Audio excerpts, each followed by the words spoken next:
Hello friends, तर स्वागत आहे तुमचं आपले या यूट्यूब चॅनलवरती. मित्रांनो, चॅनलवर नवीन असाल तर चॅनलला सबस्क्राईब करा आणि अशाच नवनवीन अपडेट पाहत राहा. नियती म्हणाली, तुम्ही दोघांनी हे काय लहान मुलांसारखं वागणं सुरू केलं आहे? बघा ना, सगळे आपल्याकडेच बघत आहेत. असं म्हणत ती चिरागकडे वळली. चिराग, प्लीज तू इथून जा, आपण नंतर बोलू. चिरागने तिचं बोलणं ऐकलं आणि त्याला लगेच समजलं की आता नियती त्याच्यासोबत जाणार आहे. तो रागाने अन्याकडे पाहतो आणि नियतीचा हात झटकून तिथून निघून जातो. नियतीला समजतं की चिराग तिच्यावर रागवला आहे, तर दुसरीकडे अन्याच्या चेहऱ्यावर विजयाचा भाव दिसत होता. नियती अन्याला म्हणते, चला आता, की अजून काही बाकी आहे. अन्या पटकन नाही म्हणून मान हलवते आणि आदर्शला म्हणते, चल निघूया. दोघेही उठून जाण्यास तयार होतात. रियांशच्या बाजूला जी मुलगी बसली होती तीही आता निघून गेली होती. रियांश उठतो आणि त्यांच्याकडे येतो. त्याला आदर्श पाहून म्हणतो, अरे वा, शेवटी रियांश ठाकूरला वेळ मिळालाच. रियांश आदर्शकडे जाताना नियतीच्या अगदी जवळून जातो आणि चुकून त्याचा हात नियतीच्या हाताला स्पर्श होतो. नियती दचकून त्याच्याकडे पाहते आणि लगेच हात पुढे ओढून घेते. पण रियांश काहीही झाले नाही अशा थाटात वागतो आणि आदर्शला मिठी मारून म्हणतो, असं काही नाही रे, तुला माझ्या क्लासचं माहीतच आहे. आदर्श हसून म्हणतो, हो हो माहिती आहे, चल बाहेर जाऊया. दोघे बोलत बोलत पुढे जातात. अन्या म्हणते, चल ना, आपणही निघूया. हे दोघं मित्र एकटेच गेलेत, त्यांना आपली काही पर्वा नाही. नियती म्हणते, हो चल, आपणही जाऊया. आणि तीही बाहेर निघते. थोड्या वेळाने अन्या आणि नियती बाहेर उभ्या राहतात. रियांश आणि आदर्श अजूनही गप्पा मारत असतात. जवळपास 5 मिनिटं झाली तरीही ते थांबायचं नाव घेत नाहीत. नियती चिडून म्हणते, अन्या, हे लोक कधी बोलणं थांबवणार आहेत? बोलायचंच असेल तर एखाद्या रेस्टॉरंटमध्ये टेबल बुक करून नीट बसा ना. तेवढ्यात आदर्श हसून म्हणतो, त्याची गरज नाही. आमचं बोलणं तर संपलंच आहे, पण इथे मुली असत्या तर कदाचित त्यांना गरज भासली असती. नियती भुवया उंचावत म्हणते, खरंच का? अन्या पुढे येत हसून म्हणते, आदर्श भाऊ, हे तर अगदी नवीनच सांगितलंय तुम्ही. आम्हाला तर माहीतच नव्हतं. दोघींचं असं एकत्र बोलणं पाहून आदर्शला समजतं की आता त्याची क्लास होणार. म्हणून तो पटकन म्हणतो, चलो, उशीर होते, तुम्हा दोघांनाही सोडायचंय ना. तेवढ्यात रियांश म्हणतो, त्याची गरज नाही, मला आता काही काम आहे, मी थेट घरीच जाणार आहे. या दोघी माझ्यासोबत येतील.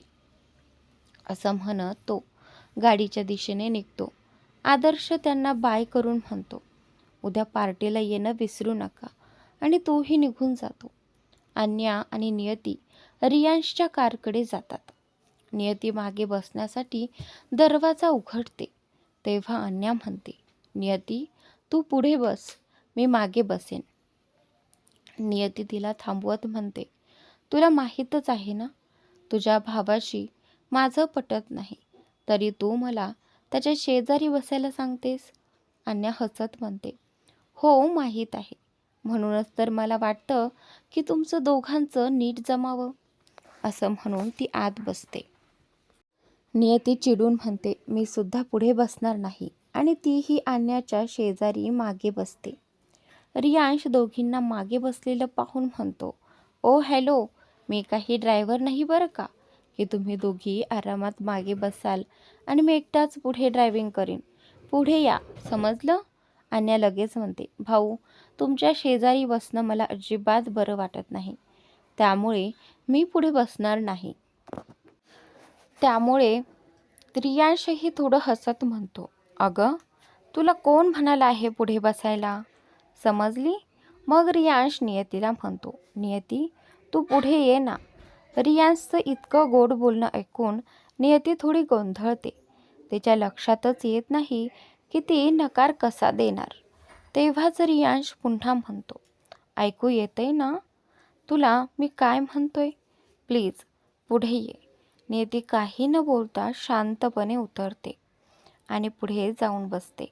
रियांश अन्याला डोळ्यांनी चिडवतो आणि अन्या चेहऱ्यावर रुसलेले भाव आणते. रियांश नियतीकडे पाहत म्हणतो, सीट बेल्ट लाव. नियती त्याच्याकडे पाहत म्हणते, ओके, आणि ती सीट बेल्ट उघडायचा प्रयत्न करते, पण तो काही खुलत नाही. रियांश तिचा प्रयत्न पाहतो आणि म्हणतो, मे आय हेल्प यू? नियती लगेच उत्तर देते, no thank you. Okay, Riyansh म्हणतो आणि हसतो. बराच वेळ गेल्यानंतरही नियतीला सीट बेल्ट उघडता येत नाही.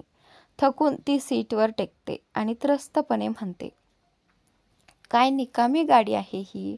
अरे जितकं स्वतःला मेंटेन ठेवतोस तितकं तुझ्या सामानाकडेही लक्ष दे ना. आता तूच उघड, माझ्याकडून होत नाही. रियांश तिचं बोलणं ऐकून तिला नीट पाहतो आणि हळूहळू तिच्या दिशेने चालू लागतो. नियतीला वाटतं की तिने काहीतरी चुकीचं बोललं आहे. अरे रियांश आता काहीतरी करणार. ती त्याच्याकडे थोडी घाबरून बघत राहते. रियांश तिच्या अगदी जवळ येतो. नियतीला त्याचा अविश्वास आपल्या चेहऱ्यावर जाणवतो. तिचं हृदय आता फक्त धडधडत नाही तर धावू लागतं. ती घाबरून आपले डोळे बंद करते. अचानक रियांश एक झटका देत सीट बेल्ट ओढतो आणि हलक्या आवाजात तिच्या कानाजवळ म्हणतो, जितकं मला माहीत आहे तू लाजरी मुलगी नाहीस. ती लगेच डोळे उघडते आणि पाहते की रियांश तिचा सीट बेल्ट नीट लावत होता. आता गाडी पुन्हा पुढे निघाली होती. नियती विचारते, काय अर्थ आहे तुझ्या बोलण्याचा? मी काही समजलं नाही. रियांश हलकेच म्हणतो, तू समजूनही शकणार नाहीस. नियती त्याच्याकडे पाहते आणि मग खिडकीबाहेर नजर वळवते. थोड्याच वेळात ते घरी पोहोचतात. अन्या दोघांकडे पाहते, हसते आणि आधीच घरात निघून जाते. नियती बाहेर उतरते आणि पाहते की अन्या आधीच आत गेली आहे. ते स्वतःशी पुटपुटते, ही किती वेगाने गेली. मी उठण्याआधीच आत पोहोचली, असं म्हणत तीही घरात जाते. रियांशही तिच्याबरोबर चालत असतो. दोघं एकत्र चालत असतानाच नियतीचं पाऊल घसरतं आणि ती खाली पडण्याआधीच रियांश तिला धरतो. तो म्हणतो, तू एवढी का पडतेस नेहमी? आता तर काही कारणही नव्हतं. नियती काही न बोलता म्हणते, मला सोड. खरंच सोड, रियांश खोडकरपणे विचारतो. नियती त्याचा हेतू ओळखते आणि म्हणते, पाडायला नाही, सोडायला सांगते आहे. रियांश हसतो आणि तिला सावकाश उभं करतो. नियतीला आश्चर्य वाटतं, कारण तिला वाटलं होतं की तो नेहमीप्रमाणे तिला पुन्हा जमिनीवर पाडेल. ती म्हणते, मला ना तू काही कळत नाहीस आणि तुझं हे स्वीट बिहेवियर ही कळत नाही, म्हणून जसा आहेस तसाच राहा. असं म्हणत ती आपल्या खोलीकडे जाते. रियांश तिच्याकडे पाहत राहतो आणि मग तोही आपल्या खोलीकडे निघतो. पुढच्या सकाळी नियतीचा अलाराम 5:30ला वाजतो. ती उठते आणि अलाराम बंद करते. ते स्वतःशी म्हणते, आज रात्री नीट झोपच नाही लागली. पहिल्यांदाच असं झालंय. रोज सकाळी कसाबसा उठते आणि आज वाटत होतं की लवकर सकाळ व्हावी. स्ट्रेंज. ती एक दीर्घ श्वास घेते, बाटली उचलते आणि खोलीबाहेर येते. घरात अजूनही पूर्ण शांतता असते. सगळे झोपेत असतात. बाहेर अजून अंधार असतो. घराकडे बघत नियती हळूच म्हणते, किती भयानक आहे. इतक्या मोठ्या घरात जर कोणी एकटं राहत असेल तर या भयानक रिकाम्या घराकडे बघूनच त्याला हार्ट अटॅक येईल. असं म्हणत नियती किचनकडे वळते, पण अचानक तिच्या तोंडून एक जोरदार किंकाळी फुटते. तिच्या हातातली बाटली जमिनीवर आदळते. तिचं हृदय जोरात धडधडू लागतं. ती दोन्ही हातांनी आपल्या छातीकडे धरून स्वतःला शांत करण्याचा प्रयत्न करते. आणि त्यानंतर असं भूतासारखं कोण अचानक समोर येतं. मला काही झालं असतं तर काय झालं असतं माहिती आहे का? पंखुडी, मग तू वाचली नसतीस. माफ करा नियतीदी, पण तुम्ही एवढ्या घाबरत आहात हे मला ठाऊक नव्हतं. आणि तुम्ही डॉक्टर होणार आहात ना, मग एवढं घाबरायचं काय होतं? एक मिनिट पंखुडी, डॉक्टर म्हणजे माणूस नसतो का? आणि तू एवढ्या सकाळी इथे काय करते आहेस? घरात आलीस तरी कशी? कारण माझ्या मते अजून दार बंदच आहे. ते असं झालं दी, काल रात्री मी आजीच्या पायांची मालिश करत होते आणि करत करत तिथेच झोपून गेले. काम खूप असतं म्हणून बहुतेक झोप लागली असावी. पण तुम्ही एवढ्या लवकर कशा उठलात? काल रात्रीपासूनच मला झोप येत नव्हती. नियती खाली वाकून बाटली उचलते आणि किचनमध्ये जाते. ती पाणी भरून परत आपल्या खोलीत येते. एक स्पोर्ट टी शर्ट आणि स्पोर्ट पॅन्ट घालते, वरून जॅकेट, पायात शूज, केसांचा पोनीटेल बांधून टोपी घालते. बाटली हातात घेऊन ती खोलीबाहेर येते. थोडं पाणी पिते, बाटली टेबलावर ठेवते आणि घराबाहेर निघते. दरम्यान रियांशही आपल्या वेळेवर उठतो आणि तो बाहेरच्या जिम एरियाकडे जातो. सुमारे तासभरानंतर नेती वॉक करून परत येते. ती घराबाहेरच उभी असते. तिच्या चेहऱ्यावर घामाच्या थेंबांनी ओले झालेले असतात. ती खिशातून मोबाईल काढून काहीतरी पाहत असते. तेव्हाच रियांशही जिममधून बाहेर येतो आणि त्याची नजर तिच्यावर पडते. आज नियती पूर्णपणे वेगळ्या अंदाजात दिसत होती. अगदी स्लिम, परफेक्ट फिगर. तिच्या गोऱ्या आणि गोंडस चेहऱ्यावर घामाचे थेंब चमकत होते. तिचा चेहरा थोडा लाल झाला होता. ती नेहमी कुर्ता घालायची, पण आज तिचा लूक पूर्ण वेगळा होता आणि तो रियांशच्या नजरेतून सुटणं शक्यच नव्हतं.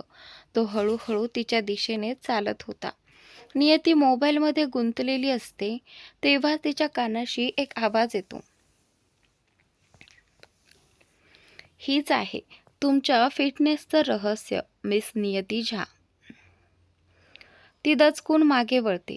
समोर रियांश उभा असतो. सरळ तिच्याकडे पाहतो.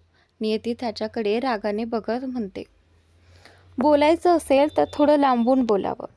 रियांश हसत म्हणतो, का? माझ्या जवळ आल्याने तुला काही प्रॉब्लेम होतो का? हो होतो, आणि खूप मोठा प्रॉब्लेम होतो. बरं एक विचारू का? तू डाएट करून एवढी स्लिम झाली आहेस का? त्यानंतर रियांशचा प्रश्न ऐकून नियती आश्चर्यचकित होते. तिचा राग वाढतो. ती भडकत म्हणते, तुला काय करायचं आहे? आणि मी का सांगू तुला? तू माझं फिगर बघत होतास? तुझी हिंमत कशी झाली? लक्षात ठेव रियांश ठाकूर, माझ्यापासून दूरच राहा आणि माझ्याशी गोड बोलायचा प्रयत्न करू नकोस. कारण मी तुला चांगल्या प्रकारे ओळखते. तू कसला माणूस आहेस ते मला ठाऊक आहे. आणि त्यानंतर रियांश खांदे उडवून म्हणतो, अरे मी विचारलं त्याचं उत्तर तर दिलंच नाहीस. आणि हा कसला लेक्चर देता बसलीस? तू म्हणालीस ना मी तुला बघितलं. जर मला खरंच मुलींकडे पाहण्यात इंटरेस्ट असता तर माझ्या भोवती अशा हजारो मुली असत्या. तुझ्यासारख्या खूप सुंदर मुली मला मिळतील, समजलंस ना? आणि मला तुझ्यात अजिबात इंटरेस्ट नाही, कारण तू माझ्या टाईपची नाहीस. नियती ठाम आवाजात म्हणते, अरे खरंच तुला 1000 मुली मिळतील, पण माझ्यासारखी एकही मिळणार नाही, कारण I am only one piece. आणि काय म्हणालास तू? मी तुझ्या टाईपची नाही? चुकीचं बोललास. खरं म्हणजे तू माझ्या टाईपचा नाहीस, कारण मला तुझ्यासारखे टॉक्झिक्स बॉईज अजिबात आवडत नाहीत. All clear, bye. असं ठणकावून सांगून नियती घरात निघून जाते. रियांश तिला जाताना बघत मनातच म्हणतो, काय म्हणालीस तू? माझ्यासारखे मुलं तुला आवडत नाहीत? अरे मुली माझ्यावर मरतात, पण चालेल, तू पण माझ्यावर मरशील. मिस नियती झा, फक्त थांब आणि बघ, असं म्हणत तोही घरात शिरतो. वेळ सकाळी 7:30 वाजता. सगळेजण डायनिंग टेबलवर बसून नाश्ता करत होते. तेव्हाच इशिता रियांशकडे पाहत म्हणाली, बेटा, तुला आठवतंय ना, आज संध्याकाळी आदर्शच्या घरी जायचं आहे, म्हणून आपलं काम वेळेवर संपवून लवकर घरी ये. रियांश तोंडात घास घेत मान हलवतो. तेव्हा शनया म्हणाली, मॉम, आज संध्याकाळी पार्टीला जायचं आहे, पण माझ्याकडे नवी ड्रेसच नाही. मला शॉपिंगला जावं लागेल. यावर दादी म्हणाल्या, बाळा, तू आणण्यासोबत जा आणि शॉपिंग करून घे. आणि त्यानंतर पण मध्येच आणण्या म्हणाली, नाही दादी, मला कॉलेजला जायचं आहे. या सगळ्या गोष्टींमध्ये मी वेळ वाया घालवू शकत नाही. कॉलेजहून परतल्यावर वेळ मिळाला तर मी नियतीसोबत जाईन. तुम्ही शनयाला दुसऱ्या कुणासोबत पाठवा. शनया थोडी चिडून म्हणाली, ओ हॅलो, तू माझ्यासोबत आली नाहीस तरी काही फरक पडत नाही. तू त्या बहीणची नियतीकडे बोट दाखवत सोबत जा, तुला जास्त शोभेल. शनयाचं बोलणं ऐकून अन्या रागाने पेटली. ती काही बोलणार इतक्यात नियती शांतपणे म्हणाली, अन्या, राहू दे ना, गोष्ट वाढवू नकोस. तेव्हाच दादी कडक आवाजात म्हणाल्या, शनया, तू नियतीबद्दल असं बोलू शकत नाहीस. लगेच तिची माफी माग. शनया काही बोलली नाही. मग अवदान ठाकूर रागाने म्हणाले, मॉमचं ऐकलं नाहीस का शनया? लगेच नियतीची माफी माग. वडिलांच्या रागामुळे शनयाच्या डोळ्यात पाणी आलं. ती नियतीकडे रागाने बघत म्हणाली, सॉरी. आणि त्यानंतर इतकं बोलून ती जेवण अर्धवट सोडून रूममध्ये निघून गेली. इशिता तिला थांबवायला उठली, पण अवदानजी म्हणाले, जाऊ दे, आता काही बोलू नकोस. नियती मनात म्हणाली, किती अहंकार आहे या मुलीत. या दोन्ही बहिणींमध्ये जमीन अस्मानाचा फरक आहे. ती मग रियांशकडे पाहत मनातच म्हणाली, हो, हे दोघे पण एकाच साच्यातले वाटतात, अगदी सेम टू सेम. असं विचार करत ती पुन्हा शांतपणे जेवायला लागली. अन्या आता आपल्या मोबाईलमध्ये व्यस्त होती. तिने रियांशकडे पाहत त्याला काहीतरी पाठवलं. रियांश जेवण संपवून उठला तेवढ्यात त्याच्या फोनवर नोटिफिकेशन आलं. त्याने ते दुर्लक्ष केलं. तेव्हा अन्या म्हणाली, भाई, तुमचा फोन वाजला, कदाचित काही महत्त्वाचं असेल. रियांश थोडा गोंधळला, पण मग फोन काढून पाहतो. त्याला अन्याचा मेसेज दिसतो. तो तिला पाहतो तर अन्या त्याला इशाऱ्याने व्हिडिओ उघडायला सांगते. रियांश तो व्हिडिओ डाउनलोड करून प्ले करतो आणि थबकतो. तो कधी मोबाईल कड तर कधी अन्याकडे बघतो. व्हिडिओ पाहून त्याच्या चेहऱ्यावर आश्चर्य स्पष्ट दिसतं. अन्या त्याच्याकडे पाहून हसते. रियांश तिला कठोर नजरेने पाहतो आणि इशाऱ्याने विचारतो, हे काय आहे? अन्या पण इशाऱ्याने म्हणते, बाहेर थांबा, मी येते. रियांश बाहेर जाऊन कारला टेकून उभा राहतो. तो पुन्हा तो व्हिडिओ पाहतो, पण आश्चर्य म्हणजे त्याला राग येत नाही. तो व्हिडिओ खरं तर रियांश आणि नियतीचा होता. मागच्या रात्रीचा, जेव्हा रियांश नियतीची सीट बेल्ट लावत होता आणि ते दोघे नकळत एकमेकांच्या जवळ आले होते. त्याच क्षणी अन्याने तो व्हिडिओ चोरून काढला होता. थोड्याच वेळात अन्या येते. तिच्यासोबत नियतीही असते. रियांश फक्त एक कटाक्ष नियतीकडे टाकतो आणि मग मोबाईलवरील व्हिडिओकडे टाकतो. दोघी जवळ आल्यावर तो पटकन मोबाईल बंद करतो आणि अन्याकडे बघत म्हणतो, तू खात्रीने सांगतेस ना की आपण इथेच? बोल ना, असं म्हणताच अन्या म्हणाली, हो भाऊ, नक्की. तेव्हाच रियांशचं लक्ष अन्याच्या हाताकडे गेलं, जिथे तिने नियतीचा हात धरलेला होता.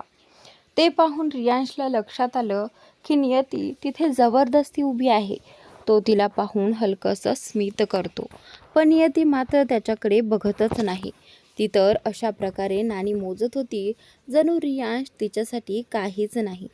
ती मुद्दाम आजूबाजूच्या गोष्टींकडे लक्ष देत होती, फक्त रियांशकडे सोडून.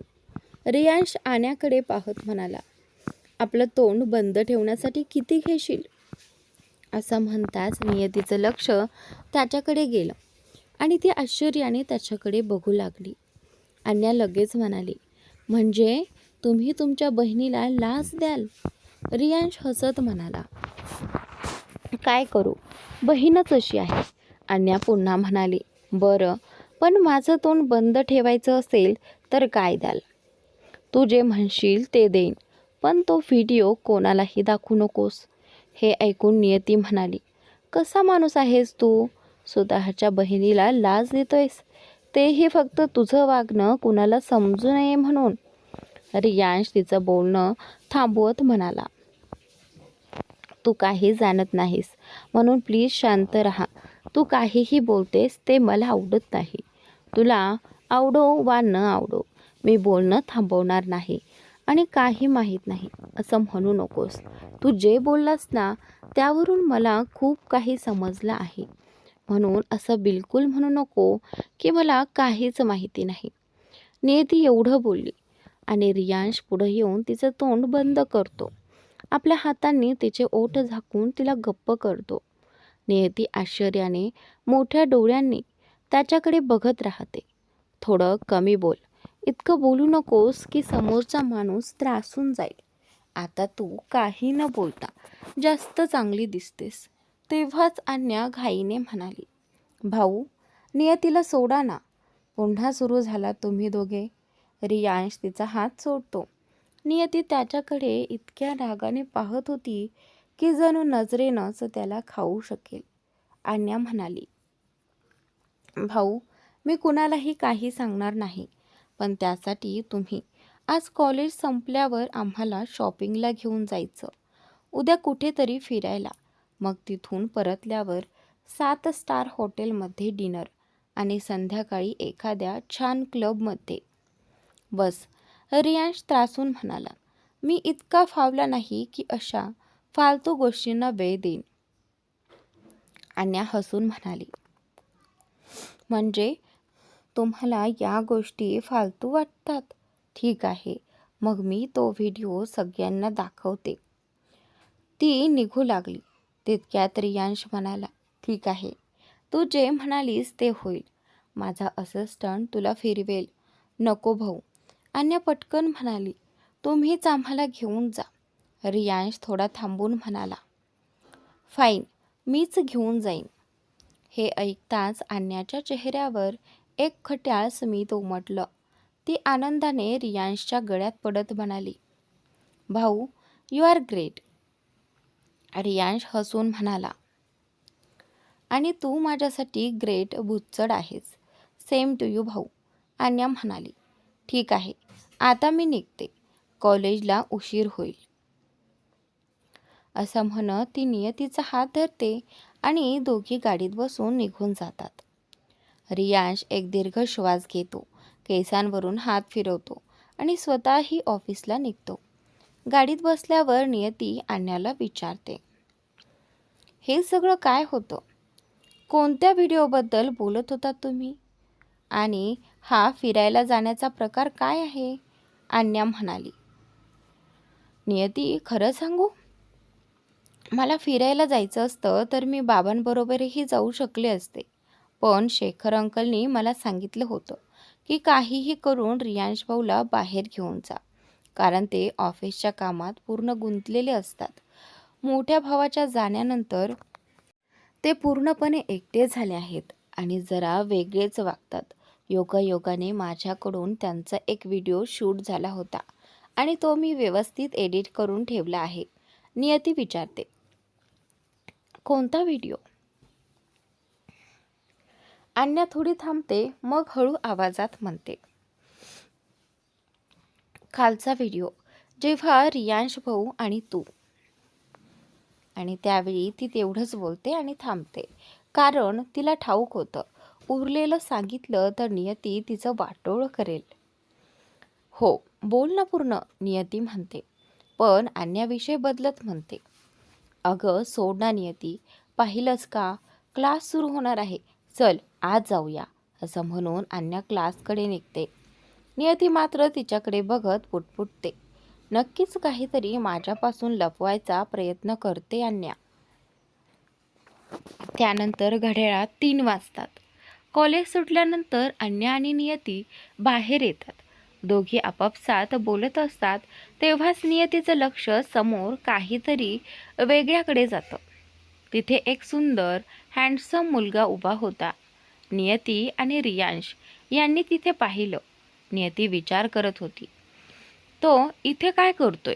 तसंच अन्यानेही रियांशकडे नजर टाकली.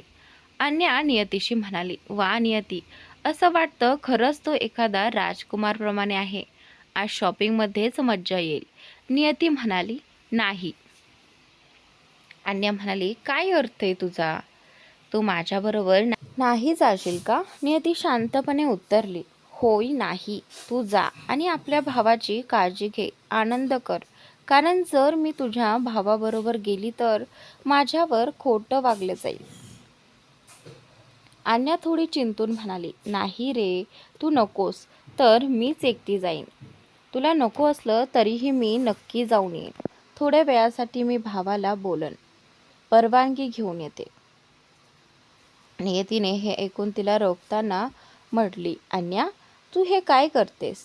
तू तुझ्यासाठी स्वतःचा वेळ सोडून आला आहे आणि तू त्याला नकार देणार आहेस. अन्या थोडी नक्की झाली आणि म्हणाली, ठीक आहे, मी येते, पण एक अट आहे, मी पुढे बसेन, तू मागे बस. नियतीने कुरतडत मान हलवली आणि म्हणाली, ठीक आहे, पुढे तू बस आणि मी मागे बसेन. इतकं बोलून नियती आणि अन्या रियांशच्या कारकडे निघाल्या. रियांशने त्यांना बघून म्हणालं, चला पटकन बस. अन्या पुढे जाऊन बसली आणि नियती मागे बघती. रियांशसुद्धा गाडीमध्ये बसला आणि गाडी जाऊ लागली. काही वेळाने ते तिघं एका मॉलसमोर पोहोचले. रियांश मॉलात उतरताच मॉलमधील लोक त्याच्या स्वागतासाठी पुढे आले. रियांशने सर्वांना विनंती करून सांगितलं, कृपया तुम्ही जे झाले आहे ते तिथे परत जावेत आणि तुमचे कामं करा. इथे वेळ वाया घालवू नका. त्याचं म्हणणं ऐकून सर्व लोक निघून गेले. फक्त मॉलचा मॅनेजर राहिला, जो रियांशला मॉलची माहिती देत पुढे चालला. अन्या आणि नियती मॉलच्या आत गेल्या. नियतीला असा सर्व सन्मान आणि लक्ष खूप नवीन वाटत होतं. अन्याला तर हे सगळं सवयच होती. नियतीच्या चेहऱ्यावर एक शांत स्मित दिसत होतं. मॉलमध्ये प्रवेश केल्यावर सर्वांचं लक्ष त्यांच्याकडे गेलं. लोकांना माहिती होतं की आज मॉलमध्ये रियांश आला आहे आणि त्याची बहीणसुद्धा आहे. सगळ्यांनी अन्याला आधीपासून ओळखलं होतं, पण नियतीला नव्हतं. तरीसुद्धा लोक तिच्या सौंदर्याची तारीफ करत होते आणि नियतीला त्याची जाणीव नव्हती. तिला फरक पडतच नव्हता की सध्या ती मॉलमध्ये किती लक्षात आहे. अन्याने काही कपडे निवडायला सुरुवात केली. नियती म्हणाली, मला काही खरेदी करायची गरज नाही. माझ्याकडे आधीपासूनच खूप कपडे आहेत. खरं तर तिने कपडे पाहिले होते, पण ते महाग होते आणि तिला इतरांना चुकीचं समजावं किंवा रियांशला तिला लालची समजू नये असं वाटू नये म्हणून तिने घेतले नाही. शिवाय रियांशचा आधीपासून तिच्यावर काहीतरी म्हणण्याचा अंदाजही होता, म्हणून ती खरेदी टाळत होती.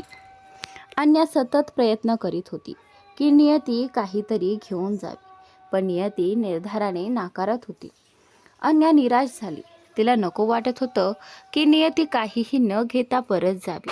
मग अन्याने रियांशकडे पाहून बोलली, एक काम करतो, तू मग तिच्यासाठी कपडे निवडून दे, कारण नियतीला कळत नाही. आणि इतकं बोलून ती रियांशकडे जवळ गेली. रियांश आश्चर्याने तिला पाहत होता. नियती अचानक लाजून तिथून हातातल्या वस्तूने कानभर झाकत निघून जायला लागली. तिला स्वतःवर खूप लाज वाटत होती. तिने मनात म्हटलं, माझ्या आयुष्यात कधीही एवढी लाज वाटली नव्हती. हा सगळा प्रसंग अन्यामुळे झाला आहे. नंतर तिने स्वतःला गोळा करत म्हटलं, मी काही चुकीचं केले? जेव्हा अवघड अवस्थेत मी आत्ताच्या वेळी ऐकलं असतं तर मला कपडे घ्यायला सांगायला हवं होतं. रियांश म्हणाला, अन्या तू थोडं जास्तच होत आहेस. अन्या म्हणाली, भाऊ ती काहीही घेत नाही आणि मला ते योग्य वाटत नाही. परवा तू म्हणालास की कपडे घेऊ आणि आता जर तू पैसे घेणार नाहीस तर मी सगळ्यांना ठाऊक करून देईन, समजलं का? रियांश थंडपणे म्हणाला, तू मला ब्लॅकमेल करतोयस? अन्या तुला वाटतं दुसऱ्या स्थानावर कुणीतरी असतं तर आत्तापर्यंत मी काहीही नसतं का असं केलं? मग त्याचा परिणाम काय व्हावा? अन्या हताश झाली, पण तिच्या मनात एक असमाधानी भावना होती. ती म्हणाली, पण दुर्दैव असा की माझ्या जागी कोणीतरी दुसरा असला असता तेव्हा कदाचित गोष्टी वेगळ्या होत्या. मीच आहे अन्या ठाकूर, रियांश ठाकूरची लहान बहीण. आता जा इथून. रियांश उठतो आणि नियतीला शोधू लागतो. नियती एब्रायझिंगच्या एका कोपऱ्यात उभी असते. तेवढ्यात तिला जाणवतं की सगळ्यांचीच नजर तिच्याकडे आहेत. ती एक बनावटी हास्य करते आणि त्या बाजूने निघून जाते. पण जसेच ती मागे वळते समोरच रियांश उभा असतो. नियती दचकते. तिचं हृदय जोरजोरात धडकू लागतं आणि ती छातीवर हात ठेवते. रियांश तिच्या त्या अवस्थेकडे पाहतो आणि थोडा गोंधळून विचारतो, काय झालं? असं का बघत आहेस तू? जणू काही भूत पाहिलं आहेस? नियती हळू आवाजात स्वतःशीच म्हणते, भूतच तर आहेस. रियांश लगेच विचारतो, काय म्हणालीस तू? नियती काही उत्तर न देता तिथून निघून लागते. मग मागून रियांश तिचा हात पकडतो आणि तिला थांबवतो. दोघंही एकमेकांकडे पाहतात. नियती हात दाखवत विचारते, हे काय आहे? रियांश काही न बोलता तिला आपल्या सोबत घेऊन जातो. तो थेट वुमन सेक्शनकडे जातो आणि तिच्यासाठी कपडे निवडू लागतो. नियती आश्चर्यचकित होत विचारते, मिस्टर रियांश तुम्ही हे काय करत आहात? तुम्हाला काही कळत नाहीये आणि तुम्ही असं का करत आहात? त्यानंतर रियांश उत्तर देतो, तू गप्प बस आणि फक्त बघ मी काय करतोय ते आणि थोडं एन्जॉय पण कर. कारण आजवर मी कोणासाठी असं केलं नाही, फक्त तुझ्यासाठी. मग माझ्यासाठी का करताय? करू नका, नियती रागाने म्हणते. रियांश तिला एक कटाक्ष टाकतो आणि डोकं हलवतो, जणू म्हणतोय या मुलीचं काही खरं नाही. तो एक एक करून कपडे निवडतो आणि ते नियतीच्या हातात देतो. नियती मनात विचार करते, हे कसले कपडे निवडतोय माझ्यासाठी? मी कधी असं घातलंच नाही काही. असो, काही बोलत नाही मी. निदान बहाणा मिळेल म्हणायला. मी असे कपडे घालत नाही आणि त्याने दिलेले कपडे मला घालायलाच लागणार नाहीत.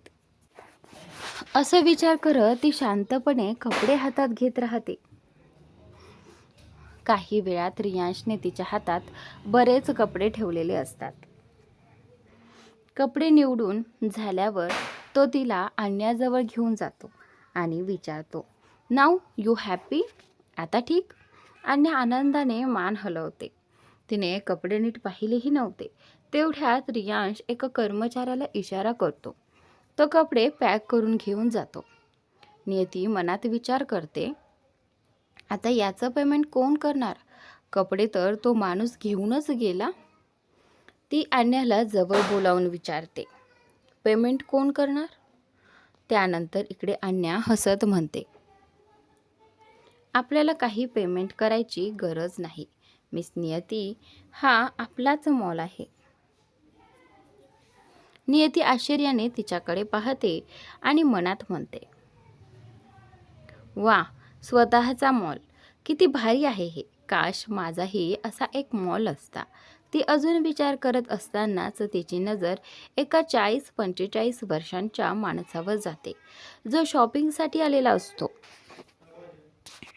त्याच्याकडे पाहून नियतीच्या मनात विचार येतो, हा माणूस मला काहीसा ओळखीचा वाटतोय. कुठे पाहिलंय मी ह्याला, पण कुठे आठवत नाही.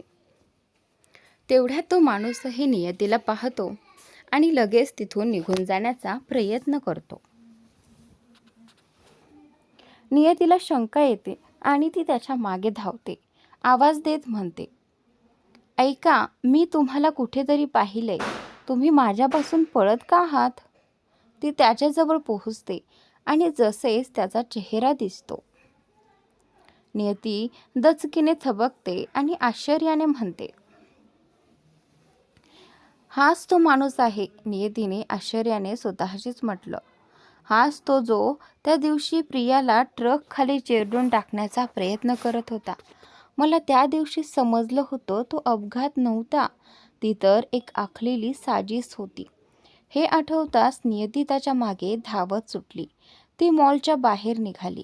रियांशने तिला बाहेर धावताना पाहिलं आणि तो विचारात पडला. ही मुलगी आत्ता कुठे निघालीये? तो सुद्धा पटकन तिच्या मागे धावला. नियती त्या माणसाच्या अगदी मागे धावत होती. तो सुद्धा पूर्ण ताकद लावून पळत होता. धावताना त्याने फोन काढला आणि कोणाला तरी कॉल लावला. नियती त्याच्या अगदी जवळ पोहोचली होती. तिची धावण्याची गती अफाट होती. तो माणूस मनात विचार करत होता, ही तर काही साधी मुलगी नाही. दोघेही रस्त्यावर आले होते. अचानक नियतीने आपला पर्स जोरात त्याच्या डोक्यावर फेकला. तो पर्स त्याच्या डोक्यावर आदळला, पण तरीही तो कसाबसा तोल सावरून पुन्हा धावू लागला. त्याचवेळी एक कार आली आणि तो पटकन त्या कारमध्ये बसून निघून गेला. नियती फक्त त्याला जाताना पाहत राहिली. तिने त्या गाडीचा नंबर लक्षात ठेवला, पण तिच्या चेहऱ्यावर आता निराशा होती. ती हळूच म्हणाली, गेला साला. पण काही नाही, एक दिवस तरी तू माझ्या समोर येणारच. ती तिथून वळून जायला निघाली, पण अचानक जागच्या जागी थिजली. तिच्या समोर एक मोठा ट्रक येत होता. ट्रक अगदी जवळ येत होता आणि तिचं भान हरपलं. तेवढ्यात रियांशने तिचा हात पकडून तिला ओढून घेतलं. तू वेडी झाली आहेस का? रियांश ओरडला. अजून एक सेकंद उशीर झाला असता तर? रियांश तिच्यावर प्रचंड ओरडला. नियतीने स्वतःकडे पाहिलं आणि सुटकेचा श्वास घेत म्हणाली, देवा, मी वाचले, नाहीतर आज माझं तर चक्के उडाले असते. मग रियांशकडे पाहत ती म्हणाली, थँक्यू, तू माझं आयुष्य वाचवलंस. ती जायला वळली, पण रियांशने तिचा हात पकडला आणि तिला आपल्या समोर उभं केलं. मला तुझं थँक्यू नको आहे, तो म्हणाला. सांग, तू त्या माणसाच्या मागे का धावत होतीस? मी काही विनाकारण धावत नव्हते, नियती ठामपणे म्हणाली. त्या माणसाला पाहिलंस का तू? तोच जो प्रियाच्या अपघाताच्या वेळी त्या ट्रकमध्ये होता. मी त्याला त्या दिवशी पाहिलं होतं आणि मला तेव्हाच कळलं होतं, तो अपघात नव्हता, तो खून होता. रियांशने आश्चर्याने विचारलं, तू मला आधी का नाही सांगितलंस? त्यानंतर सांगायची संधीच मिळाली नाही. नियती उत्तरली, तो पळून जात होता, तू स्वतः पाहिलंस. रियांश चिडून म्हणाला, तुला तर झाशीची राणी बनायचं होतं ना? अहो, मला काही शौक नाही माझं आयुष्य धोक्यात घालण्याचा, ती संतापून म्हणाली. पण बरं झालं त्याच्या कारचा नंबर तरी लक्षात ठेवला आहे. हे बोलून ती मॉलच्या दिशेने परत निघाली. रियांश तिच्या जाण्याकडे रागाने पाहत होता. स्वतःशीच पुटपुटला, शांत हो रियांश, काही कळायचं असेल तर हिच्याशी शांतपणे बोलावं लागेल, कारण या मुलीवर राग कधीच काम करत नाही. नियती पुन्हा मॉलमध्ये पोहोचली. काही वेळाने रियांशही तिथे आला. अन्या आपल्यासाठी सँडल्स पाहत होती. ती दोघांना पाहून म्हणाली, कुठे गेलात तुम्ही दोघं? मी किती वेळेपासून वाट पाहते. रियांश शांतपणे म्हणाला, कुठे नाही गेलो, झालं का शॉपिंग? मग निघूया. ते तिघे मॉलमधून बाहेर पडले. गाडीत अन्या पुढच्या सीटवर बसली, नियती मागे. रियांशने मागचा दरवाजा उघडला आणि तिच्या शेजारी बसला. नियती थोडी मागे सरकली आणि त्याच्याकडे आश्चर्याने पाहू लागली. रियांश तिच्या त्या प्रतिक्रियेवर चिडून म्हणाला, काय झाले तुला? प्रत्येक गोष्टीवर इतकं वाईट रिॲक्शन का देतेस? मीच का नेहमी ड्राईव्ह करायचा? नियती काहीच बोलली नाही. ती फक्त अन्याला म्हणाली, अन्या तू माझी सीट घेशील का? आणि त्यानंतर अन्या हसत म्हणाले, डिअर नो थँक्स, आणि समोर पाहू लागली. अन्याचं उत्तर ऐकून नियतीने तिला चिडक्या नजरेनं पाहिलं. रियांश तिच्याकडे पाहून मनात म्हणाला, ही मुलगी माझ्यापासून एवढी का पळते? बाकी सगळ्या मुली माझ्या जवळ येण्यासाठी उतावीळ असतात, पण ही मात्र उलट दिशेला धावते. नियतीच्या मनात सुद्धा विचार सुरू होता, मी एवढं रियांश पासून का टाळते? मी घाबरते का त्याच्यापासून? नाही, काही नाही. प्रेम? नाही, ते तर शक्यच नाही. या उद्धट माणसावर प्रेम? कधीच नाही. जगात अजूनही लाखो मुलगे आहेत. थोड्याच वेळात ते घरी पोहोचले. नियती पटकन कारमधून उतरली. रियांशचा बॉडीगार्ड जो मागच्या गाडीत होता त्याने सामान घेतलं आणि आत नेलं. अन्या आणि नियती घरात शिरल्या. रियांशने ड्रायव्हरला सांगितलं, गाडी ऑफिसकडे घेऊन जा. तर मित्रांनो, आजचा भाग इथेच संपलेला आहे. पुढील भाग पाहण्यासाठी चॅनलला सबस्क्राईब नक्की करा.